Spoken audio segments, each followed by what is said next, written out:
Good morning, everyone. I'm R.T. Rybak from the Minneapolis Foundation, and I have a little question to ask everybody. Please raise your hand if you are really bored by this moment. The status quo, nothing ever changes. Raise your hand if you're bored right now. Okay, so we've established the fact that this is not necessarily a normal time in the history of this country and community, right? Okay, so the question today is, what do we do about that? Well, this is the Minneapolis Foundation. We, for over a century, have been the financial backbone of the nonprofit ecosystem. Pretty much everything that moves in the nonprofit world has gotten some support from the Minneapolis Foundation.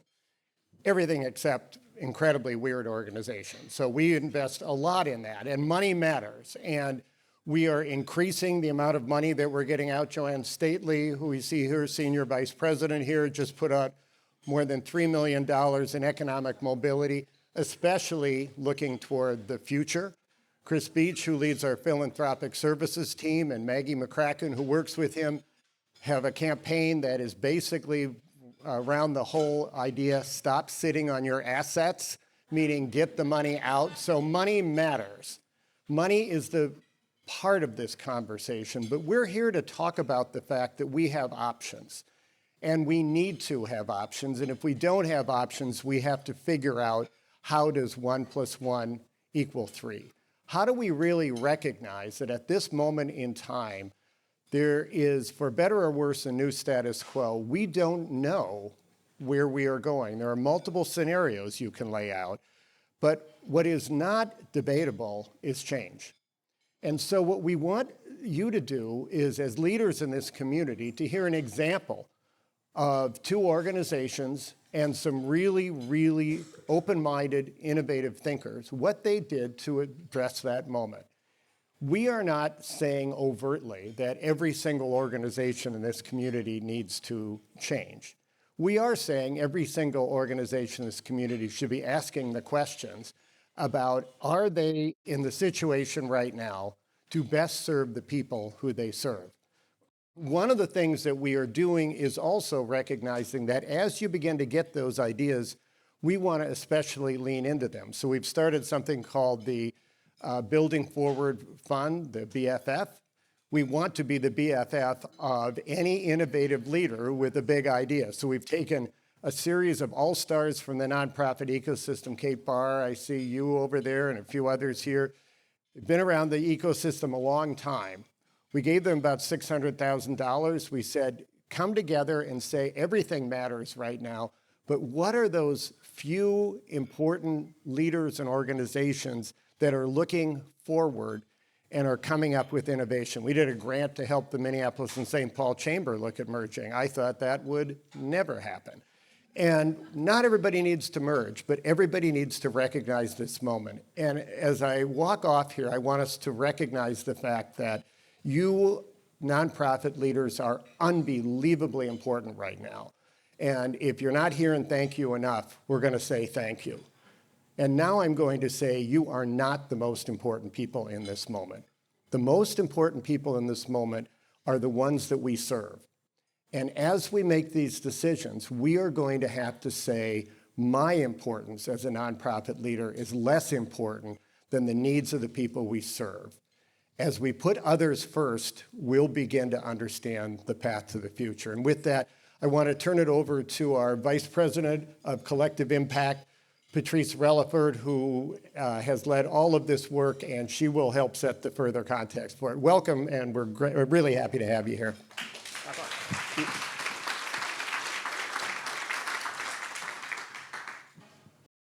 Thanks, RT. My name is Patrice Relerford. I'm the Vice President of Collective Impact and Giving at the Foundation. Before I turn it over to Julia and the panel, I'm going to do a few things. First, I'm going to beat a dead horse a few times. Everybody that works for me knows that I like to do that, so just bear with me. Then I'm going to address an elephant in the room. And then I'm going to end by singing the praises of someone who has done a really great job in her role here at the Foundation. So first up, beating a dead horse. As people who work in the nonprofit sector and care about the nonprofit sector, I want to welcome you to this event today because it is a sign of the fact that we know you're facing really tumultuous times. and we want to be here with you as you navigate what's ahead. The nonprofit sector is extremely important to Minnesota's economy, and the work you do is extremely important. We also want to recognize that tumultuous times require brave and bold leadership, and the folks here on this stage are nonprofit board members and leaders who really over the past few years have displayed that bravery and that courage, and you're going to hear more about their story today. In terms of addressing the elephant in the room, we're a foundation, we have money and we have resources, but we have to be frank and help people to understand that we don't have enough money to address all of the challenges that are ahead. So again, as RT emphasized, again, to beat a dead horse, we want to be here and walk alongside organizations and leaders that have the courage to ask for support, to step back, think about the resources they need to move forward and preserve their legacy and the resources that they steward to benefit community. Now, to do something that I really enjoy doing, sing the praises of Julia Ruther. Julia is our program manager for impact and collective giving. She recognized that the work of Haven and PSP, that it was really, really special. And she brought it forward and said, I think there's a story here that needs to be told. These folks, Patrice, have been very courageous. They've addressed the difficult questions, and they've done so in a way that really is gonna leave something behind that's special, that's needed in the community. And I'm not gonna do all the spoilers, she'll do that. But I just want you to know, it is my pleasure and Sarah Lieben's pleasure, who works with Julia, to introduce you to Julia Ruther, and she'll take you into the rest of this story. Thank you all for being here today to learn more about this work, and we really appreciate you and the work you do in the nonprofit sector. Take it away, Julia. Thank you, Patrice. Thank you, RT.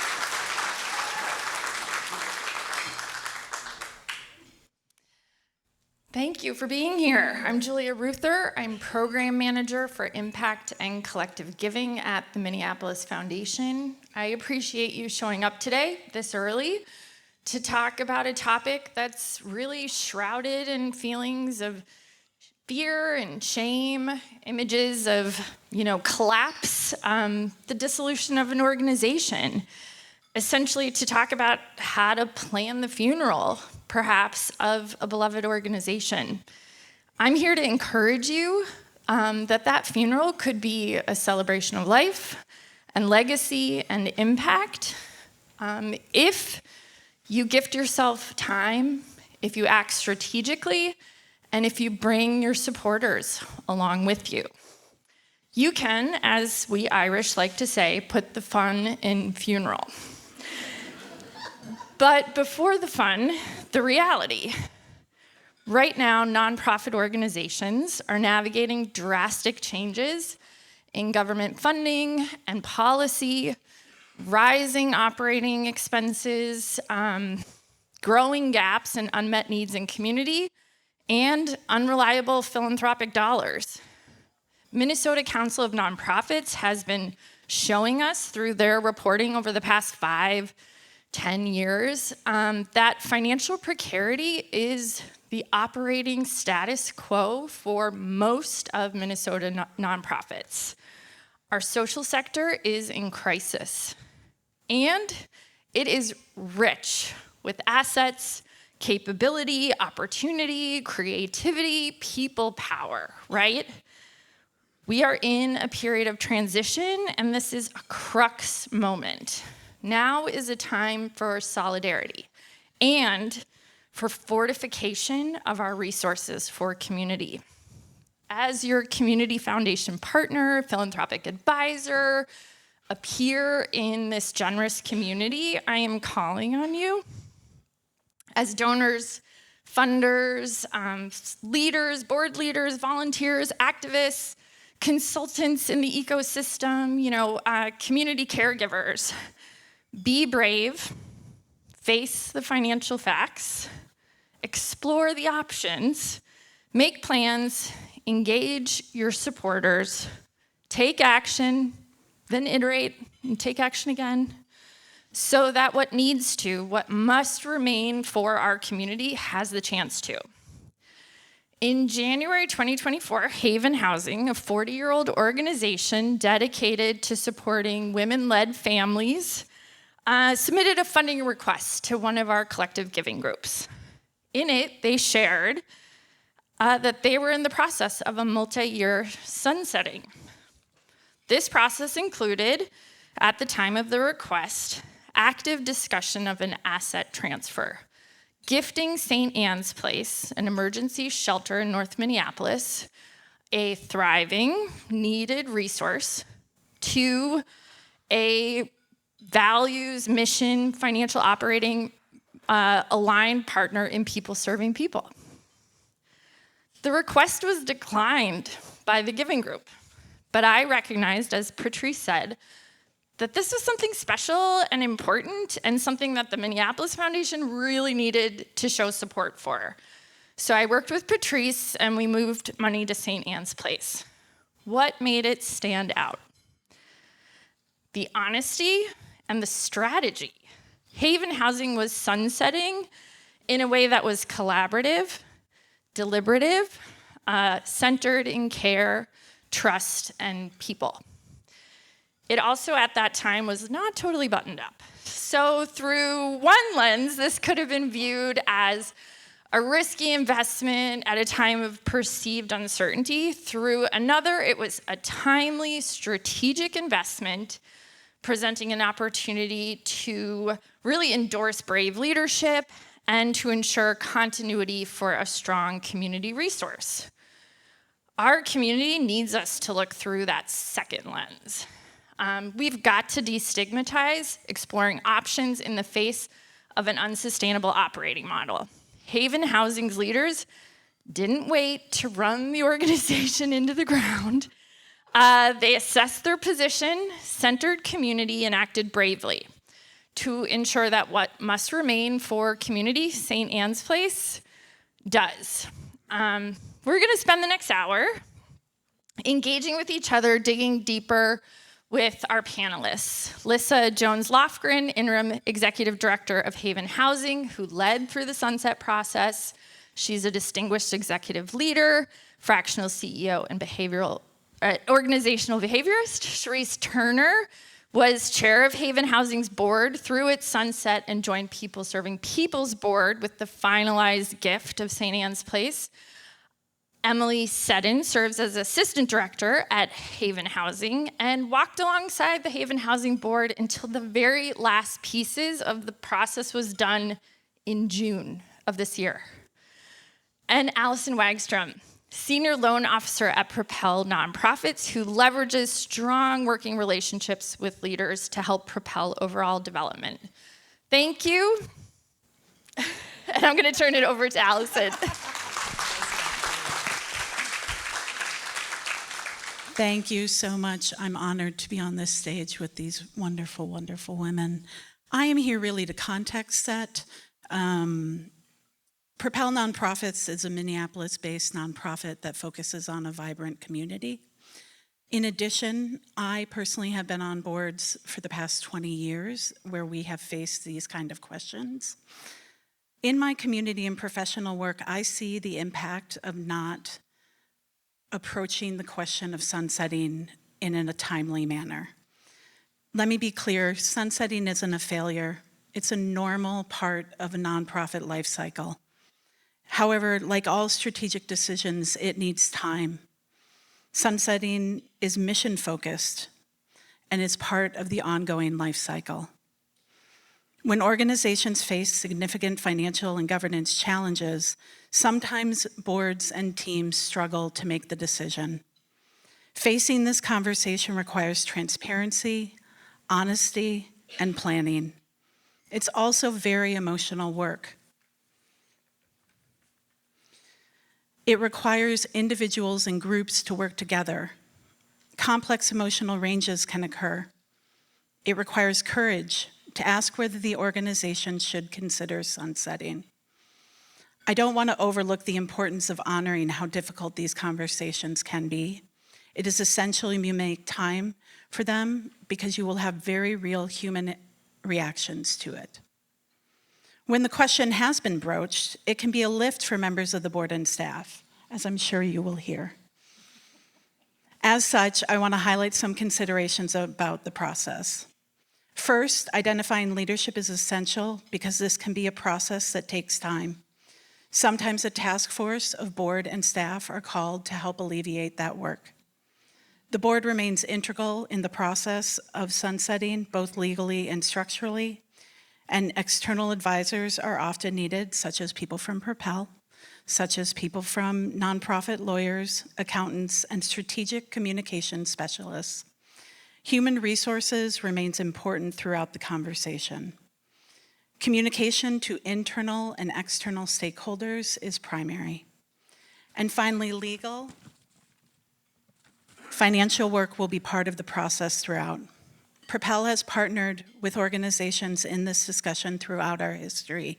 As such, a group of talented advisors and staff members put together a resource we have for you on strategic sunsetting, the considerations needed when facing this potential step. This resource is free and available to anyone who needs it. In addition, myself and other members of the Propel team are available to you as an organization when you are considering this difficult but important step. I thank you for your willingness to approach this delicate conversation, and I wish you well in all you do. Thank you, Allison. So, the agenda has 2 activities, and we're going to ask you guys to engage with each other. This is your first chance to practice, because this is going to be a practice talking about dissolution. So, now's the time to turn to someone next to you at your table. Introduce yourselves. You came here for a reason. If you're holding an organization or a sector or issue in mind, share that with the person next to you, and then please talk about this question: what must live on with this organization's work? You've got about 4 or 5 minutes. We won't keep you in this awkward space for too long, and I'll call you back, okay? Thank you, folks. Thank you. That's so exciting to see so much conversation. You'll have another chance to talk later. So I am now going to turn over the mic, so to speak, here to Lissa to tell us the story of Haven Housing Sunset. I don't know what that was. Let's just start it out by saying it was divine. It was divine. The project at Haven Housing was divine. I knew Charisse, and we had a long-term relationship that was built on trust. I'd worked with Emily and the staff at Haven Housing as a culture coach. And so when they had a leadership vacuum, they called me to come in and help them as an interim. And it was the best experience I think I've ever had. I probably will never have another one like it.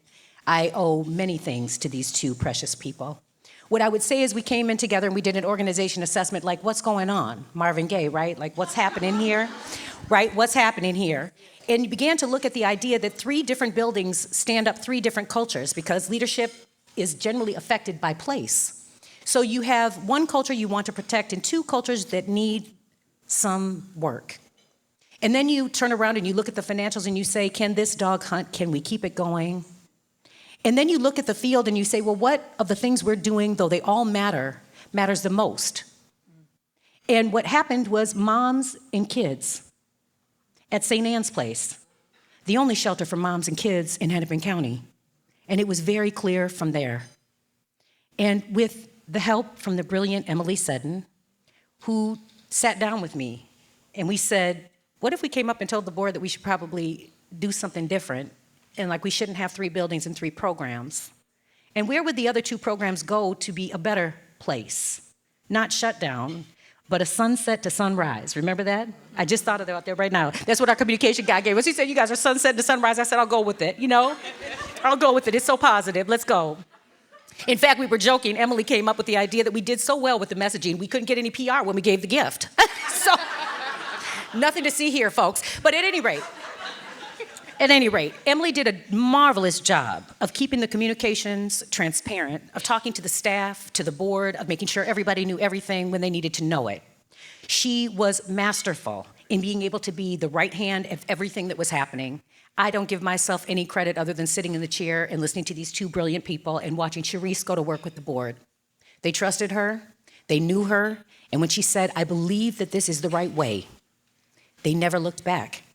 They asked all kinds of excellent questions, and they stuck with it the entire time. I think we maybe transitioned one staff when they all knew that there was a possibility they wouldn't have a job whenever this happened. And at the end of the day, thanks to Wong Murphy and a whole bunch of other great people, Jake at PSP, St. Anne's Place is still there today, doing what it does for moms and babies. And that is the story.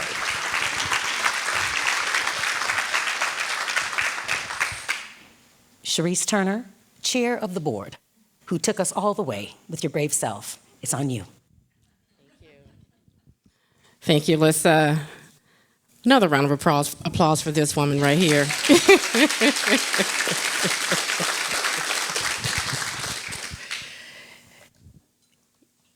I always share that St. Anne's my role was very unique because I once stayed at St. Anne's 30 years ago. 30 years this year. Oh. So this was special. We had to keep this organization in our community by any means because I knew what it did for moms and children. And I also knew that gifting it to PSP, it was going to be taken care of.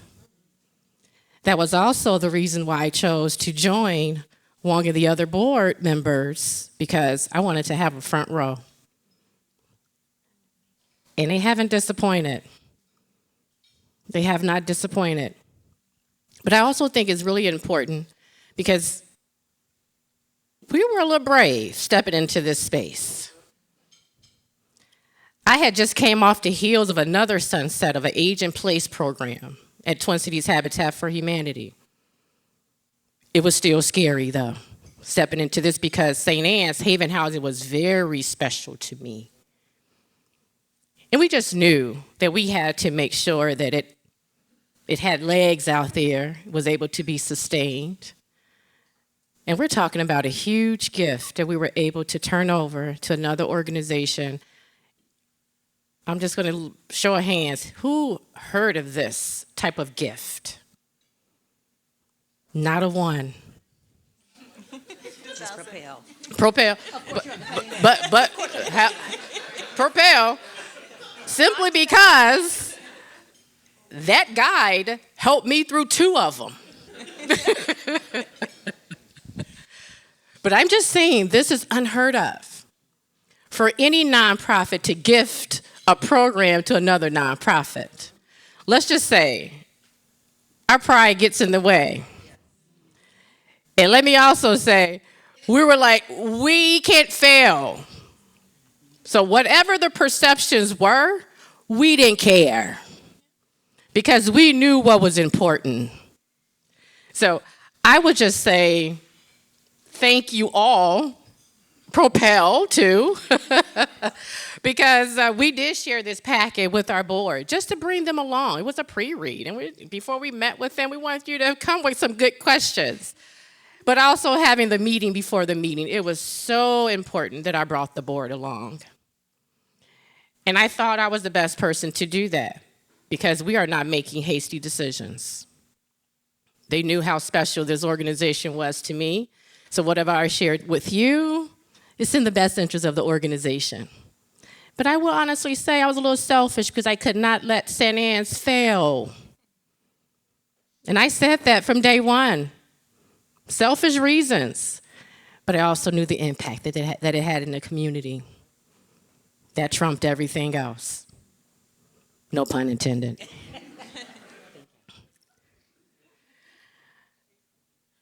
And I would also just share that our board was amazing throughout this entire process.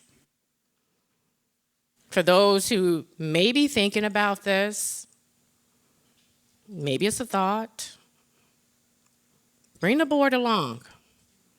Be transparent. That's the one thing I remember the board sharing. just how honest and transparent our staff was about where we were, and also what role we had in that, because this didn't happen overnight, right? So you have to agree, yep, we had a role in that too. But this is why it's also important for board members to come with good questions, do your homework. I encourage our current board, our Habitat board, read, ask questions, don't assume, don't get in the weeds, but you gotta be informed about where we are as an organization, where we're headed, but also what the challenges are. And those are all the things we were very transparent about. And that's why we got full board support. And it just felt like it was an easy transition. I know there was some anxiety somewhere in there, but for the most part, our board was very supportive. So big kudos to everyone here. But I also want to just share, it's so important just to bring the board along and just be very honest about what's happening. But I love that we had an idea of what it could be. I love the sunset to sunrise because it was just so fitting because it feels like a new birth, right? And that's exactly what what's happening with St. Anne's. They're doing some amazing things. And big kudos to PSP for accepting this gift and accepting St. Anne's. Yes. For who St. Anne's is, because it's a very unique organization that provides very unique services with a very unique way of serving. And I experienced that. So I knew we had to keep it. I knew it had to be an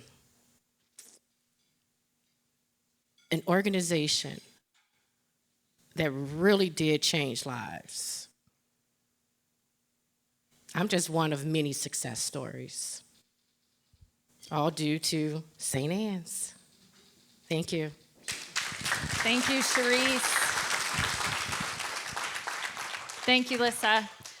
This is a great seg into our first question.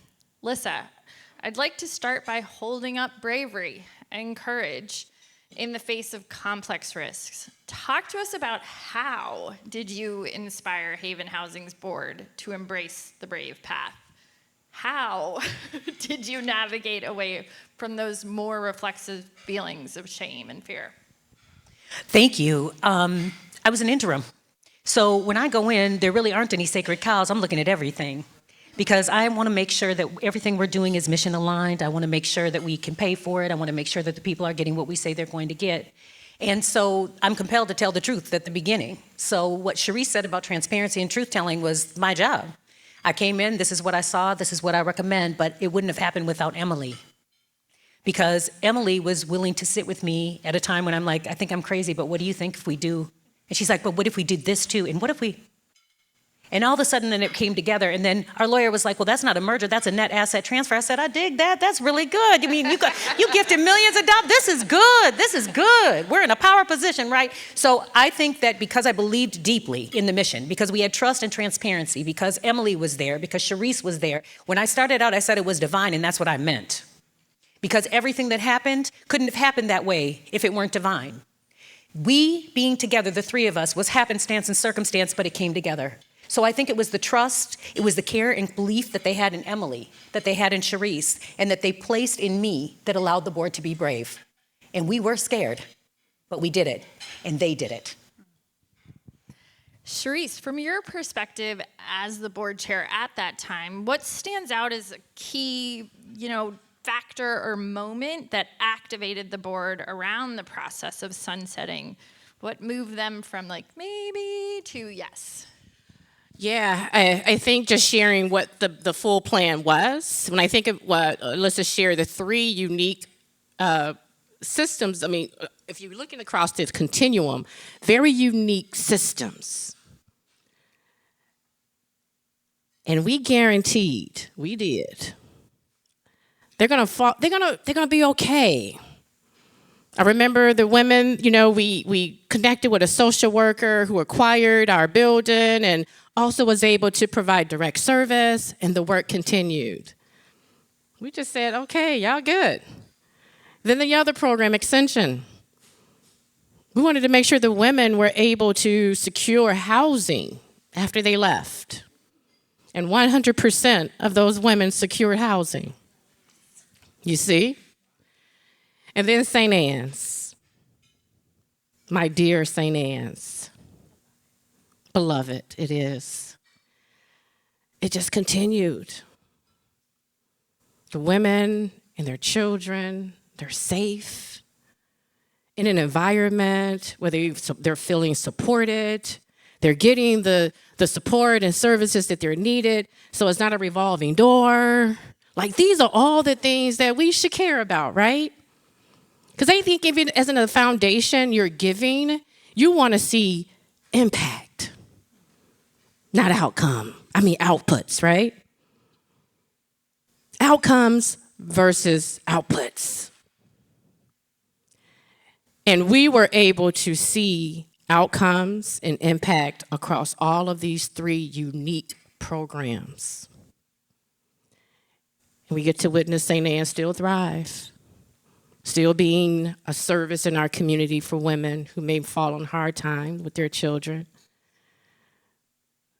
But I smile just thinking about the service, the connection that they're going to get, the love, the support. I still stay in contact with St. Anne's. Even before I joined the board, I was still in contact with them. We chuckled a little bit earlier. I still know the phone number.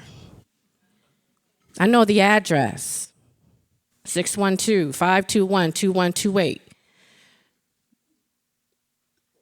That's an indicator of the impact that they made. And they're making this impact, not just with me, tons of women and their children. So I hope I answered that question. Yes, thank you. All right. Emily, once you acknowledged the financial reality, right? Looked at what the finances were telling you, how did you approach exploring options for how to move forward? How did you make that plan to present to the board? And how did the specifics of Haven Housing's financial position and programs drive your strategy? Yeah. So I think you mentioned it earlier. Part of it was the leadership of our board to say, we're going to talk about this early, right? So we saw the cliff, but it was a couple years away. And so we knew we had time. So that was the first thing. We started early. And I'd love to tell you that we had like a great management strategy and like it was really analytical. And but honestly, I think we were moving through the stages of grief. We knew we knew where we were going. And so when we were first looking at this financial cliff, we were thinking about, we were in denial. We were like, okay, how can we change our program model and our funding model to keep this whole ship going, keep it together? And I'm so grateful to Lissa and Charisse that when I said, we cannot fundraise our way out of this, they believed me. So that trust was really key. And I was mad at myself that I couldn't fundraise us out of it. So it was definitely kind of tied up in these emotions, and having partners in Lissa and Charisse who could hear that from me and who could hold that space with me. And as Lissa said, as an interim, she was a little less emotionally entwined with the organization. That was incredibly helpful. So when we were looking at different business models, we talked to some friendly peers here in the Twin Cities. You can also learn a lot from 990s and audits online. Right, so we kind of dug into it. We're like, are other people making this work? Like, there's something about us? And it really was, there wasn't anything comparable at our small scale trying to run programs across this spectrum of shelter through permanent supportive housing. And so once we kind of got through the denial and had sat down and had that conversation of, are we really going to propose sunsetting to the board? Yes, we are. Okay, here we go. Then we really started to look more at what are our assets and what are our liabilities in what change could look like. And we were really, really fortunate. We had 3 properties. We had some programs that were, running fully funded and others that were strained. And so I think Alyssa and Charisse alluded to this. We were able to create this cascade where by selling a property, we would generate some money for ourselves to continue to go through this transition. We would free up staff time that could help us house 100% of the people living in our transitional housing program. And then we would do that again with the next program until we got to St. Anne's. And then with St. Anne's, where we knew that there is such a need in the community, it had such a special model, at that point, we're like, okay, by the time we get here, we're gonna have a lot of cash, right? We're closing down. And so what a gift that we can give a property that has just been renovated, a program model that works, and some money to back it up to another organization. Amazing. Yeah. Allison, I'd love to hear what stands out to you as a model here with Haven Housing's approach. Is there anything you'd really want to emphasize for the audience? Ooh. Well, one, I think it has to do with relationships are primary in this work. And that if there was not the strength of relationships that were built, developed, and cared for, the conversations can't really move forward. And I think that you can witness it, you can feel it, you can see it between these 3 individuals, that there is care, there is feeding, there is absolute respect. So that's step 1, when you're gonna do something that is, I can say, has been for many organizations traumatic to have this conversation. It can be very emotional. And having a group of people who are willing and able to hold that emotion and still have the conversation is really an essential part.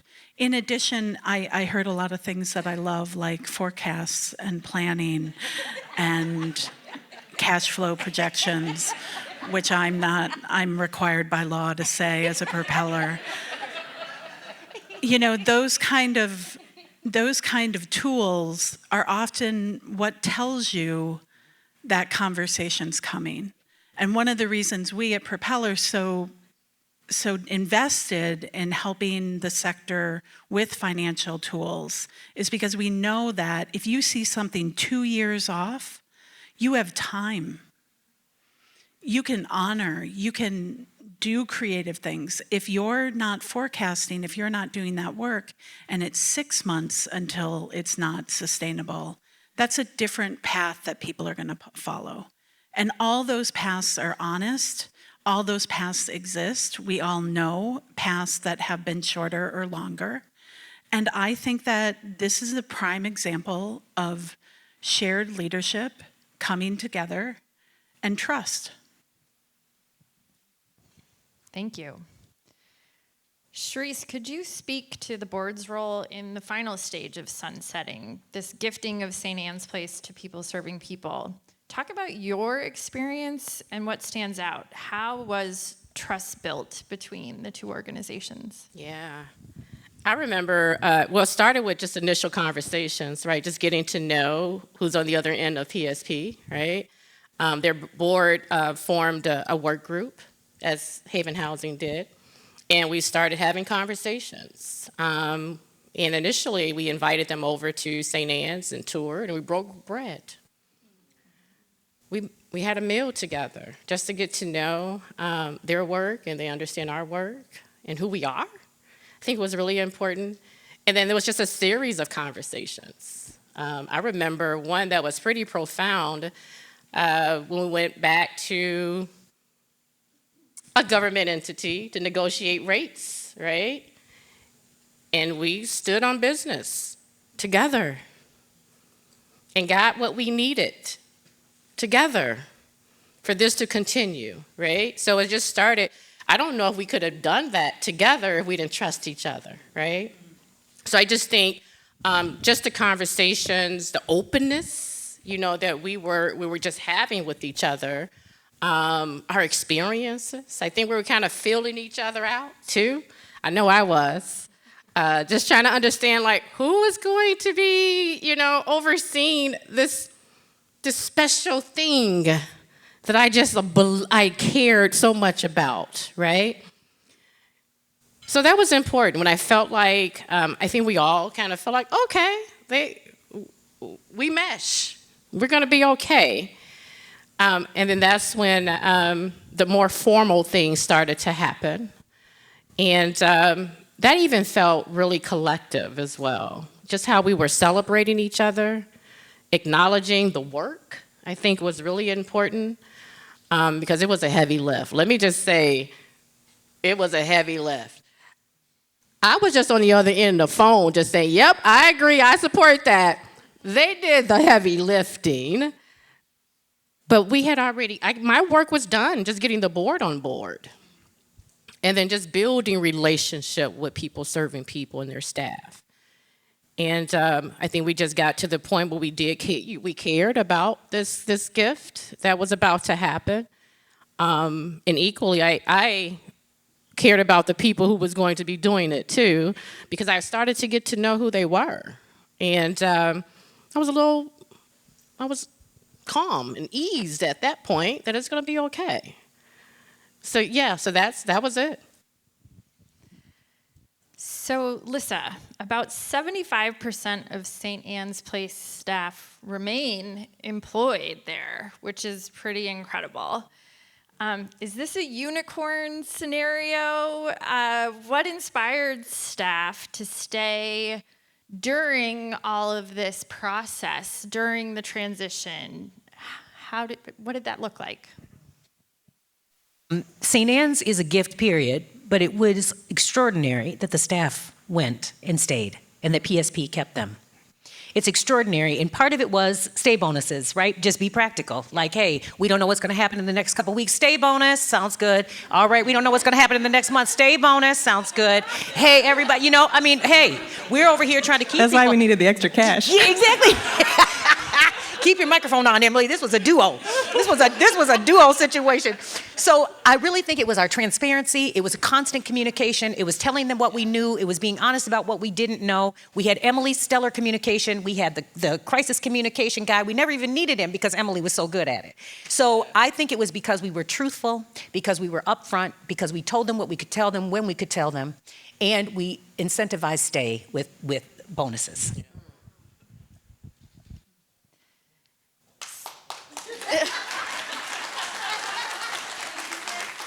Us the money. Stay bonus. So, Allison, you've shared that there are two categories of leadership resources, two categories of resources, financial and leadership, needed to put the strategic in the strategic sunset. Can you highlight an example of each type of resource, a financial leadership resource? Wow. A financial leadership resource is really the tactical and technical parts of doing your job. So if you are in a situation where this is a question that you feel is coming up, I really encourage you to spend time in your spreadsheets and work on the forward-looking motion of the organization with a very specific eye to what is realistic. We've fundraised this amount. The statement, we couldn't fund our way out of that, is something that I've heard in different iterations over time with organizations that are facing this. So it's really a tactical and technical component to it. And then leadership, the thing that you need in leadership is you need someone who's willing to stand in uncomfortability. And maybe you didn't hire for that. And that is a time to explore external support for the leadership for that work. Because if you're getting ready to walk into a board meeting that hasn't been prepped in the way your board has been prepped, you are going to walk into human reactions to financial distress. And that is going to shut down the capacity to be really forward thinking. And so it's about time, and it's about giving people that space, like introvert space to have time to themselves to think about it, extrovert space to talk about it all the time. As Kate Barr laughs, and she knows that's true with me, you need that space and that time, which is why we are such big proponents of ongoing work on your financial model. That sustainability is not a destination, it's a pathway.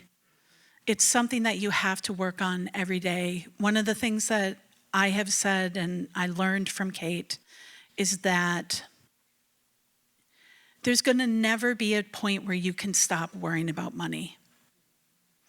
And I work with a lot of people for whom that's a really hard thing to work through. And so having that kind of initial experience and being really honest about what money means to you personally and what money means in the organization are just areas of leadership development that even if you're not in a place where you think you're going to sunset, you can absolutely be working on that as just strong business model development. Cheers to that. As a funder, Emily, as a funder, I responded to your transparent approach to finances and leadership. Like reading that application, I was like, they're telling us they're sunsetting. How did other donors respond? Talk about your strategy with Haven Housing's donors throughout that long process. Yeah, and I think, I appreciate you reading some of what we wrote in that application. I think the last sentence was also like, please don't tell anybody. Right, because we had to be really, right?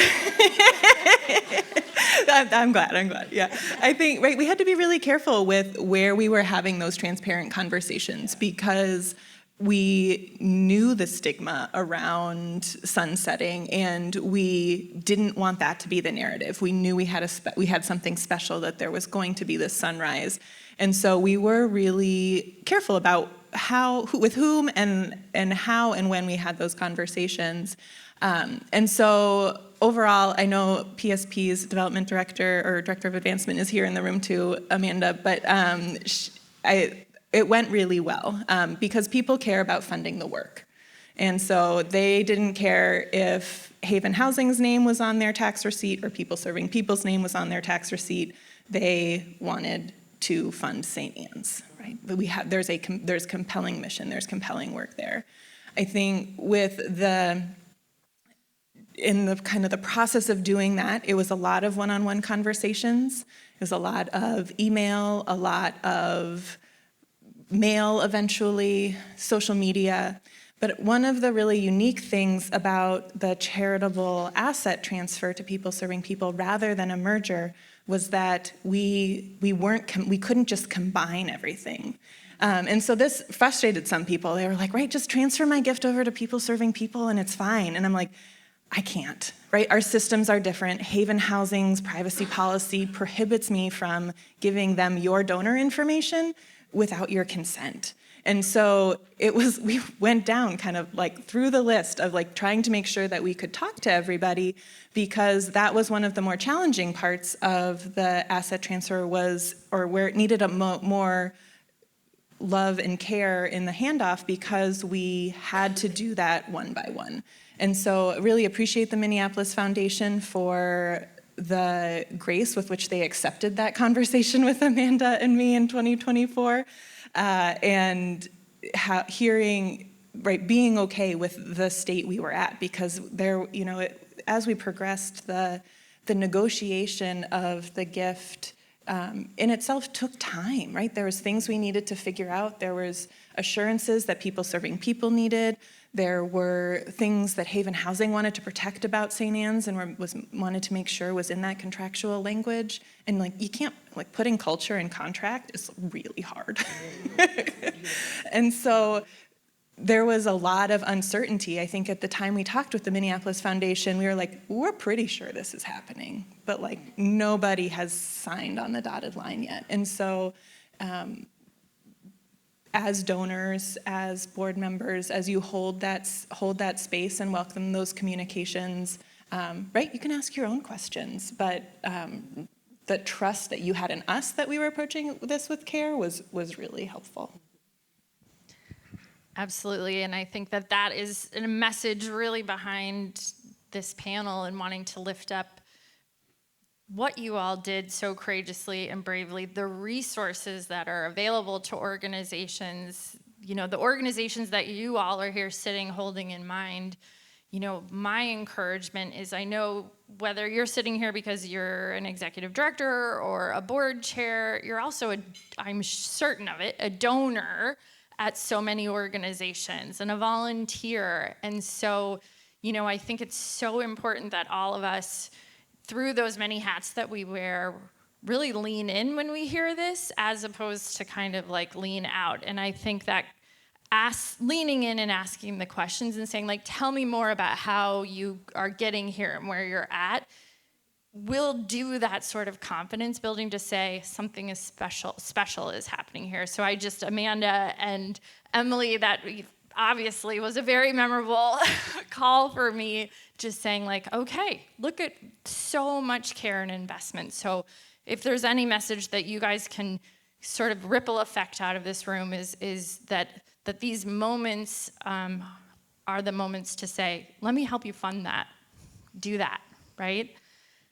So this will be a question to kind of go down the line here, or I'll let you all pick who wants to answer first, but sort of two questions to think about, to share with our audience here.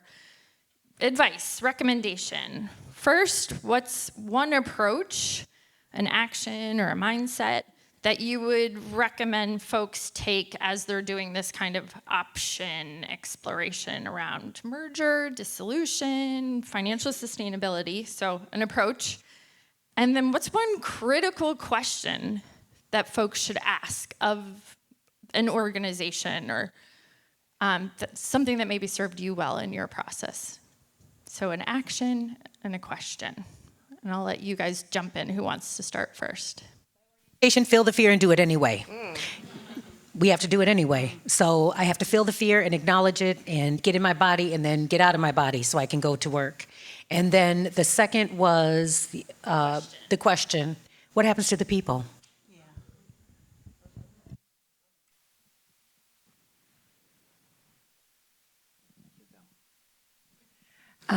I think we've talked a lot about trust in each other. I would say also trust yourself, trust your gut. You probably know where that tension is, where that risk is, and so trust yourself in that. For the question I would ask, I think, who is hurt if you don't change? We are kind of taught to focus on the opportunity and the growth and the expansion and the efficiencies. How are we building? But if you don't change, you're going to hurt people.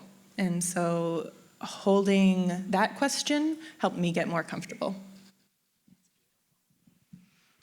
I think time is the thing I think about most when it comes to this conversation, and really being clear about the time you have and the time that's available to you to do the work. If you've got 6 months, you've got to move quicker. If you've got 2 years, you have time. But being really clear, like, we have X happening in year Y, with everyone around as a guiding post so that people are really clear on that. And the question I want to ask is, it's such a hard thing to question, but the question I ask is,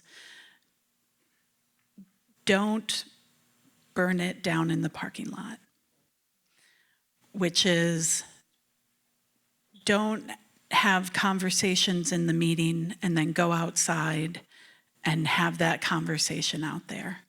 So my question is, how do you not burn it down in the parking lot? That is not mine, that is Elizabeth Apple's.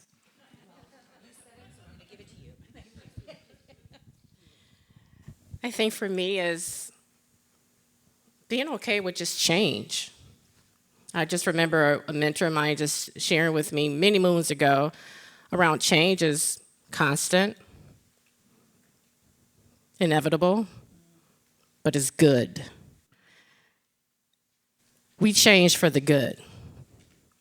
And we were okay sunsetting the two and moving the other one forward. That was a huge change for Haven Housing.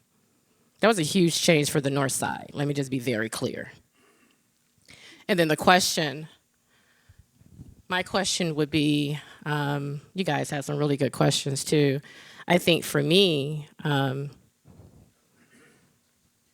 how was your culture? That's what comes to me. How was your culture? Did you check your culture? Because if you just ask your staff, they would tell you. Just ask. I think that's something that we all should be checking, is our culture. And does it align to where we're headed? That's the question. Yeah. Thank you so much for this discussion. So grateful for all of your wisdom, insight, and time. Let's give a round of applause for these incredible women leaders.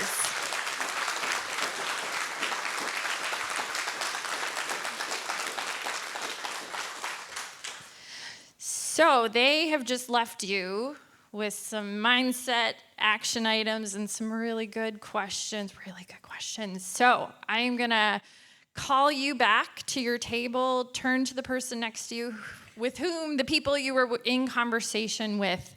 And this is an opportunity again to practice. So you've got cards on the table for taking some notes, but the challenge is to do this now, right? So what question are you gonna ask of that organization that's so beloved to you that you know needs to ask some tough questions? What question are you walking out of here with? And then what action will you take to ensure that what needs to live on, that your version of St. Anne's Place, whatever large or small piece of your organization, what can live on? So again, there are cards on the table. You'll have 5 minutes in conversation, and we'll call you back. So thank you so much, and thank you again.